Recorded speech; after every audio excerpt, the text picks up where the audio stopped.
always check out my written work at www.sonic-cinema.com, as well as the Sonic Cinema podcast on YouTube, Google, Apple, and Spotify. And tonight you're actually going to get a sneak preview of the next episode of the podcast, and it's going to be a fun discussion to talk about. And I actually have another one that I'm recording later tonight, which is part of the reason why I'm doing this stream, and that's going to be with Rosa Parra of the Latinx Lens podcast, and we are going to be talking about In the Heights, and it'll be great to get her perspective on it as part of Sonic Cinema's coverage of the film. I mean, there was obviously a lot of controversy this week with regards to representation that people talked about, and it's gonna be great to get her insight on it, and I'm really looking forward to that discussion. You can see my printed review of In the Heights at Sonic Cinema. So this is actually gonna be my last episode for about a week. I'm actually going out of town to Savannah this coming week, and I'm looking forward to that. It's been a while since we've had a vacation, and I'm looking forward to getting away and just being able to relax for a bit. And actually, I will say that if you want something to relax for a bit and you don't necessarily aren't able to go on vacation, I would definitely check out Disney Plus's and Pixar's Luca, which comes out on Friday. It's just a really charming movie. A lot of people have compared it positively to Studio Ghibli's work, and I think that's an apt description. It's very light. It's arguably the lightest in terms of theme and tone and ideas that Pixar's been since A Bug's Life. So that's something that's worth checking out, and that's gonna be on Disney Plus on Friday, and I highly recommend checking it out. You can see my review, which just posted today on Sonic Cinema, and it's going to be one of those things where the next couple weeks I'll see about getting to Fast 9 next week. Not sure if I'm going to be able to. We'll see.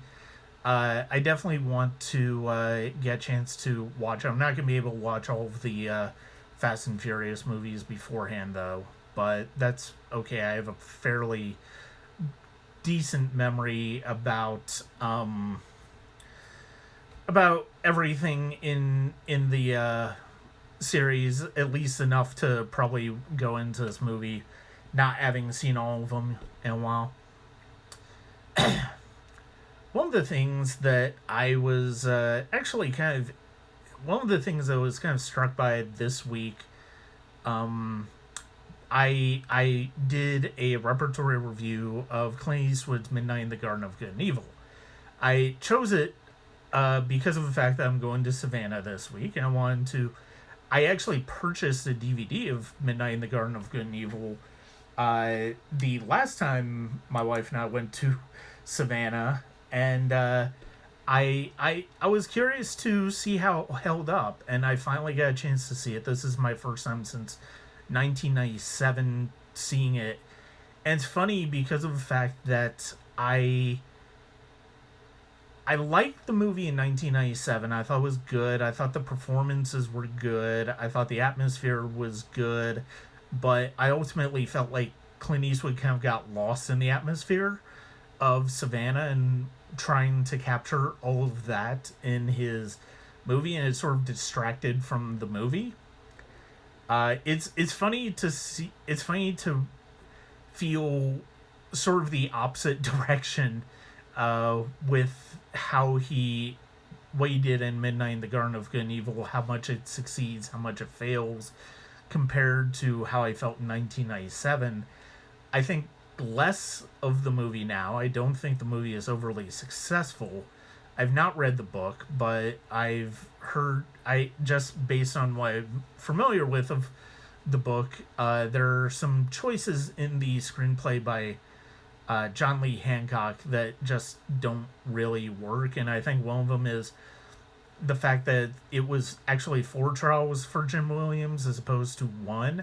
I understand why they condensed it because of the fact that it made it more streamline the narrative, but at the same time, it also makes it more of a traditional courtroom drama, which I'm not entirely sure this movie should have been. I continue to love the atmosphere of Midnight in the Garden of Good and Evil. I think Eastwood and Jack and Green just have a wonderful time shooting Savannah, and it's just beautiful atmosphere. The problem is, the problem this time was I wanted to experience so much more of that atmosphere than I did just the movie in general, and just I was less interested in the narrative than I was just experiencing Savannah. I'm not sure if that's necessarily because of the fact that I've had vacation in Savannah in the mind for the past week or so, but it's one of those things where I almost think the soundtrack, which is a lot of pieces, a lot of songs sung by Johnny Mercer and composed by Johnny Mercer, uh, and that are covered. I think that soundtrack is really great. I've always thought that soundtrack was really great. It's funny how few of those are actually used in the movie, and I think it captures what the movie at its best in terms of that atmosphere is trying to convey than more than the movie itself. So I would highly recommend checking out that soundtrack. I think it's a really fun song soundtrack to listen to, of covers, and the ones that are used in the movie are used very well.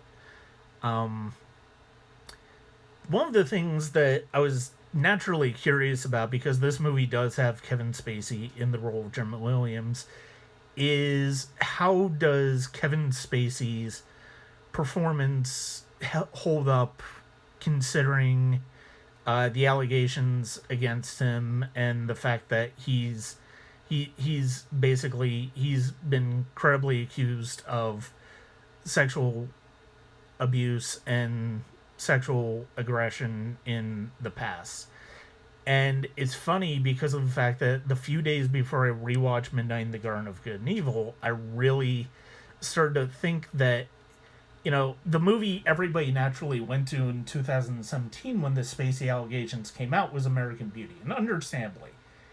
But I almost think this is the more problematic one, because it's, if you really have followed Spacey over the past few years to see sort of the tactics that he's used to sort of deflect from the allegations, and the fact that people who have accused him of the allegations have wound up dead, this plays almost as a confessional, and it's really kind of shocking to watch it in that perspective, and it takes you out of the movie. Like, in Spacey's performance in the movie is not as compelling as I thought it was in 1997. And I do still like John Cusack's role, but I feel like his role is...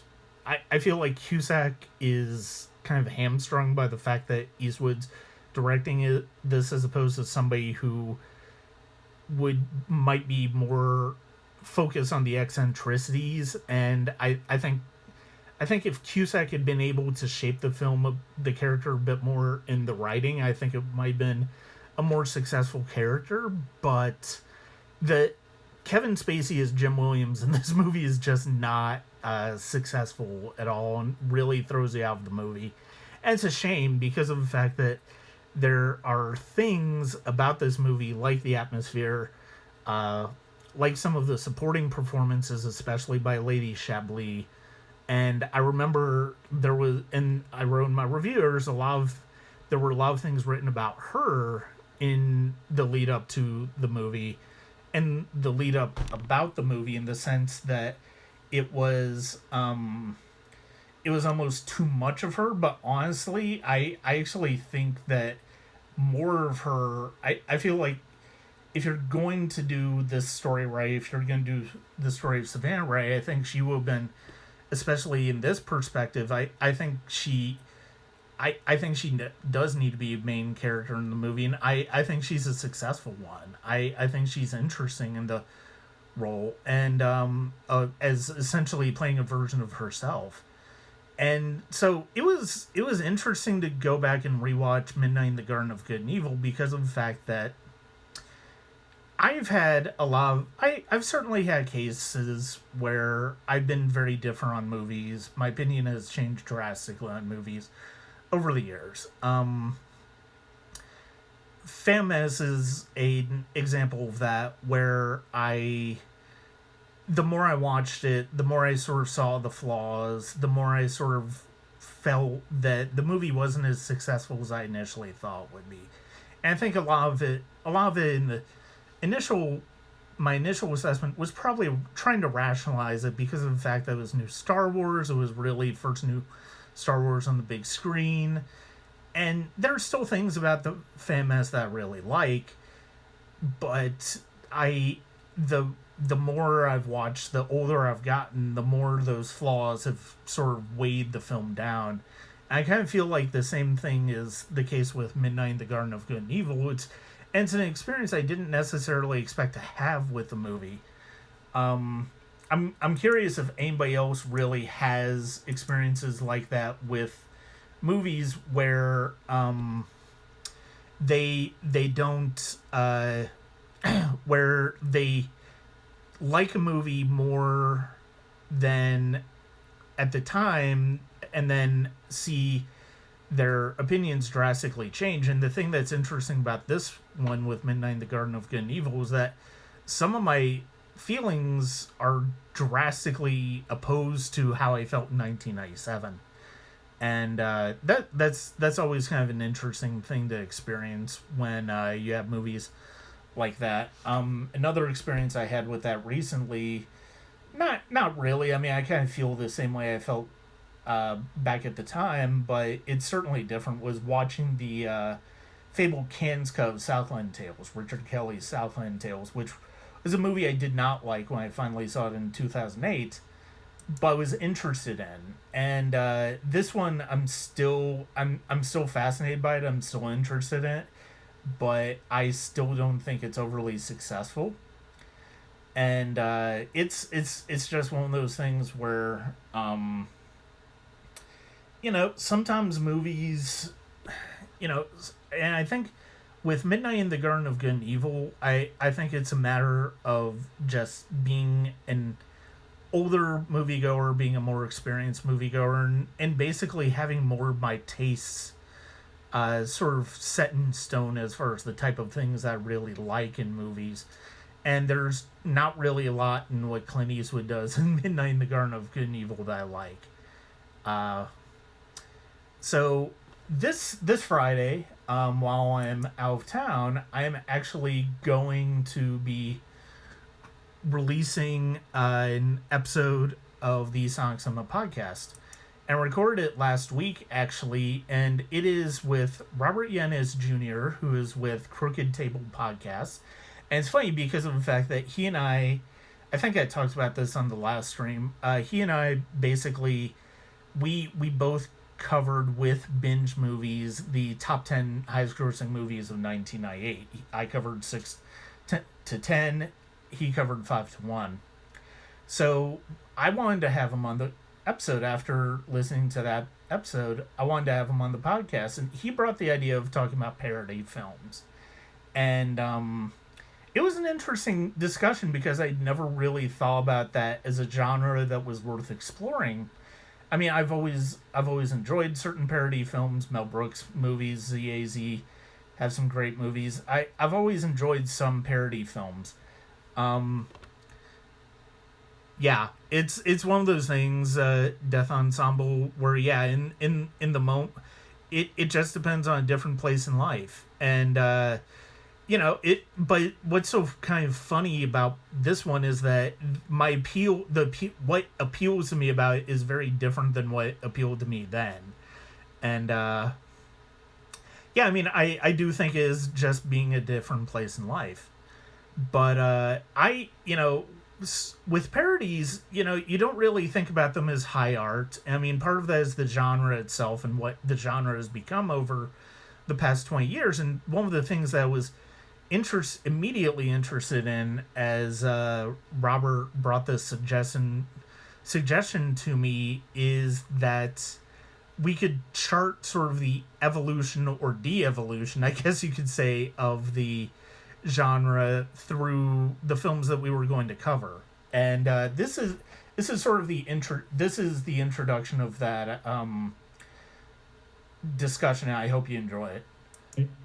It's like I didn't dislike Godzilla when I saw it in 1998. I absolutely loathe it now. It's just, especially as I've gotten more and more to the Toho movies and then the MonsterVerse, it's you just see how wronghead it is about everything Godzilla.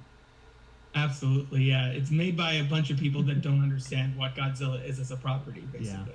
Yeah. But we are here to talk about parody films. And when you brought up this idea of talking about this genre, it's like, I will admit, it piqued my interest immediately because of the fact that this is a genre, or subgenre, I should say, of comedy that I never necessarily...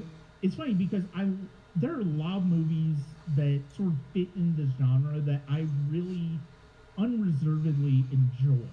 And two of them certainly are ones that we're going to talk about. And then the third one is, I still enjoy it, but it's kind of a rough one to watch now. But yeah, the reason I suggested that third one, not to spoil it, I won't say what it is, but is more because it reflects so much of what parody movies were considered after that point, and because the team of creatives involved in that have been so consistently part of that parody train, before and after that the mysterious film, which we'll get to.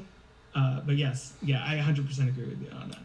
So before we dive into the genre, I think especially in this case, we should probably discuss what the genre, sort of our personal definitions of what the genre is.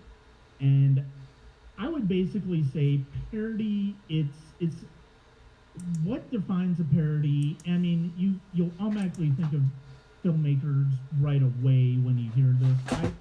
It's basically a subsection of comedy that is poking fun at conventions of genre or genres in general, or even specific movies.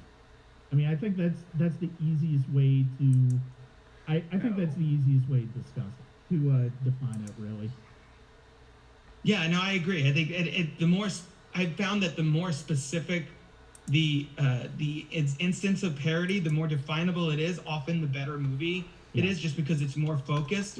We'll get into, I'm sure, some of the mid 2000s comedies, which were more like pop culture reference randomly in the middle of a scene, and that's supposed to be parody. It's like, that's not exactly what it is, but you pick a genre. This is not one of the three that we talked about, but just recently in the last week, I had never gotten around to the movie Walk Hard, the Dewey Cox story, and I finally checked it out in the last week. Not even for this episode. It was streaming on HBO Max, and I was just like, all right, my wife, I mean, check that out. And that is so specifically a riff on Walk the Line, and I think that's why it works so well, because what set of expectations you would normally bring to that kind of movie that they're parodying. They know how to subvert them. They know what expectations you're bringing, and they know where to flip it in just the right places to maximize the comedic impact. And I think that is something that's illustrated in certainly in the three movies that we're going to talk about. Yeah. I want to bring this up right away because it was funny. I tweeted about it and you responded. So what I was going to bring up is the fact that the parody film website on Wikipedia is pretty nuts in terms of the types of movies that they list there. And they list a lot of movies that are more satires or just straight comedies that don't really seem to have much in the way of parody at all. And it's funny because of the fact that so I will go ahead and tell you the three movies that we are covering in that episode, that we are breaking down in that episode, are Blazing Saddles by Mel Brooks, ZAZ's Airplane, and Scary Movie by Keanu Ivory Wayans. And so you can naturally tell, sort of, just in those three movies, sort of the arc of the story, of the discussion of parody films that we're going to discuss. There are certainly better ones that Keanu Ivory Wayans made in terms of I'm Gonna Get You, Sucka was really terrific and a very good parody.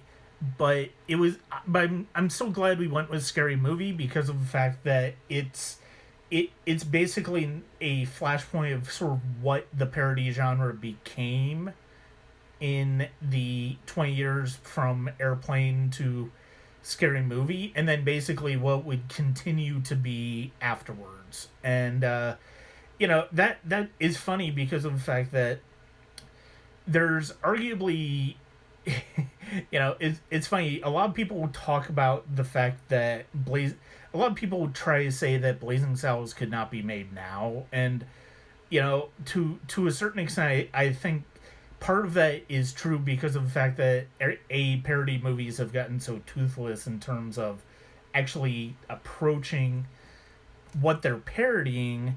But more than that, I think part of the reason that I talk about it on the podcast, I don't think that Blazing Saddles could be made now is because of the fact that there's not an appetite for westerns the same way there was in the early 70s. And I think the satire in Blazing Saddles, it's easily just as pronounced now and just as relevant now, unfortunately, as it was in 1974. But I think you'd be hard pressed to do something like Scary Movie now, considering just how blatantly homophobic and transphobic the humor is there. And that movie is it's the most recent movie and it's aged the poorest. And I think it's and I write in my print review, and we talk about it on the podcast, as far as sort of why that's the case and sort of like why it ended up being the type of movie that ended up being. But we also talk about movies that have come out later.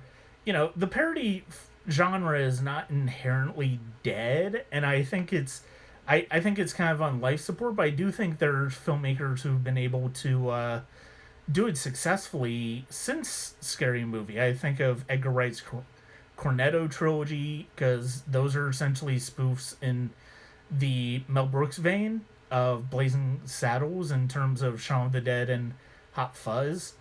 I think you look at MacGruber, Pop Star, and Walk Hard. I think all of those are very successful parodies. At least I've heard they are. I actually haven't seen any of them, but I've heard good things about all of them. And the parody genre is very interesting to look at. But one of the things that cracked me up about Wikipedia is because they have Scary Movie on there, but they also have Scream, which is very much more of a satire and very much a horror movie. But they also have movies like Doctor Strangelove, A Shot in the Dark, which very much are not parodies. And they also have they do have some movies from the silent era, including Buster Keaton's Three Ages, which I've seen a couple of times because I absolutely love Buster Keaton, and it is not parody. And if it is, I don't know what it's parodying. But so that episode is dropping Friday. I'm actually going to be releasing my print review of Scary Movie tomorrow because I hadn't reviewed that movie in print yet. So the last episode, if you hadn't had a chance to check it out, it's with D.W. Lundberg of Nostalgia Cast, and we talk about Orson Welles. We talk about him, and we talk about Citizen Kane. We talk about Othello, and we talk about The Trial.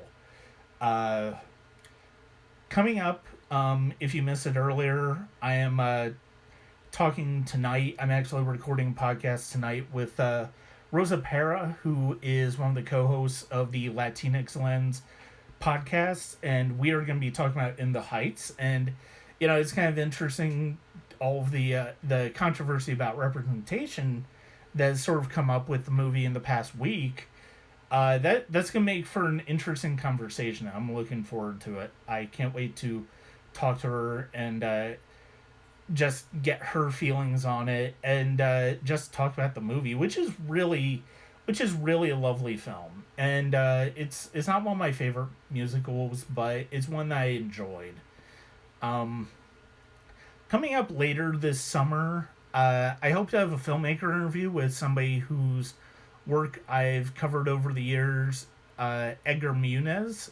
He actually reached out to me because he's got a new film that he wants me to watch, and hopefully I'll be able to get to that in July. And I'm looking forward to finally having him on the podcast, because he's honestly been one of my favorite filmmakers to sort of discover, as far as filmmakers who've sent me their work over the years. And I've been really looking forward to a new film from him for a long time. A friend of mine, Stuart Delani, and I are going to hopefully cover a couple of Terrence Malick films, The Tree of Life and In Life. I am hoping in July to have the Untitled Cinema Gals, Morgan and Chelsea, on to discuss 3 films from Alfred Hitchcock and get their perspectives on it.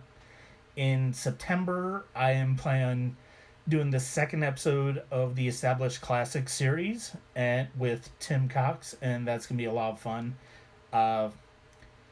The P.O. and Phil Faso of Death Ensemble and I are going to talk about the Omen trilogy at some point this year. And I'm looking forward, and hopefully my friend David Miles and I are going to discuss Cowboy Bebop as we prepare for the live action show. I really can't wait for that discussion, because I've been meaning to watch the entire series of Cowboy Bebop for a long time, and that's gonna be fun to talk about. So, and actually, I'm actually gonna be on one of Robert Yanis's podcasts in July, and we're going to talk about one of my favorite movies and one of my more formative movies. And it was funny because of the fact that I was originally hesitant to pick the movie that I ended up picking, which you can see the poster behind me. But ultimately, because I've written so much about it, I've already talked so much about it, but the fact is, it's one of the most formative movie experiences of my life, and I'm looking forward to talking about it in more depth. It's interesting because of the fact that there are a lot of movies that I've actually covered multiple times on multiple different podcasts this year. I did 2 episodes where we talked about Citizen Kane, one in the Established Classics series, and one from the perspective of Wells himself. I'm talking about The Crow in 2 different podcasts. I'm talking about Vertigo in 2 different podcasts. Spoiler alert for the Hitchcock episode. And I actually talked about In the Mood for Love in 2 separate podcasts as well, because I did a review episode for the Sonic Cinema podcast with Christopher D'Annunzio, which is because it's one of his favorite films, and I'd never seen it. And then we also talked about the music on the episode of the Untold Cinema Galaxy podcast, where we talked about favorite soundtracks. And so that's some of the things that you can look forward to on the Sonic Cinema podcast coming up. This summer is going to be interesting to see what I can get to, and there are already a lot of really terrific films out here. And I definitely, if you can make it to the theater to see some of them, I certainly recommend it. But if you're not comfortable going to the theater, I also completely understand it. I love what HBO Max is doing as far as putting some of the movies on there. That's the main reason I've been able to see The Conjuring and In the Heights right now. as well as Godzilla vs. Kong. It was fun to watch A Quiet Place Part 2 in theaters. I am looking forward to watching Black Widow and Fast and Furious in theaters. Luca, I wish was going to theaters. It was a really charming and wonderful visual experience. And there's this is gonna be kind of a back and forth as far as watching in movies, watching in theaters versus watching in streaming. I can say the Sparks Brothers, the Edgar Wright movie, documentary about Sparks that is coming out this week in theaters. I cannot recommend that enough, and I really hope I get a chance to see it in theaters, because I've seen it twice at home, and I can only imagine it in theaters, in that theatrical experience, even though it's a documentary. But it's a musical documentary, and it's such a visually interesting documentary that I think it'll be a lot of fun to watch in theaters. Another one I hope to see in theaters, but will be on Hulu on July 2nd, is Summer of Soul. Questlove's documentary about the Harlem Cultural Festival from summer of '69. I saw it twice at Sundance, and that's one I really hope I get a chance to see on the big screen, because of the fact that is such a wonderful musical experience, and it really just, there are some tremendous musical performances that are worth watching there. And I hope in the next month, I do hope to catch up with some films from 1996 that I have been wanting to review. I'm sort of kind of doing with 1996 what I did with 1999, except not quite in the same way in terms of doing massive amounts of podcasts on it. I hope to finally get to Barry Jenkinson's The Underground Railroad, which I've only watched the first episode of, but I hopefully in July I'll be able to watch it in its entirety. I think that's really it for tonight for the Sonic Cinema movie chat. Earliest I'll be on here again is next Wednesday night, when we get back from Savannah. And so thank you very much for following me on Sonic Cinema, on Twitch, on social media, and just on the podcast. That's it for me. And be on the lookout for more. I've got at least one more. I've got at least one review on Sunday, as well as Scary Movie coming out to my Scary Movie review tomorrow. My podcast about parody films. It's entirely on Friday. And I hope you enjoy. Have a good evening. Thank you very much.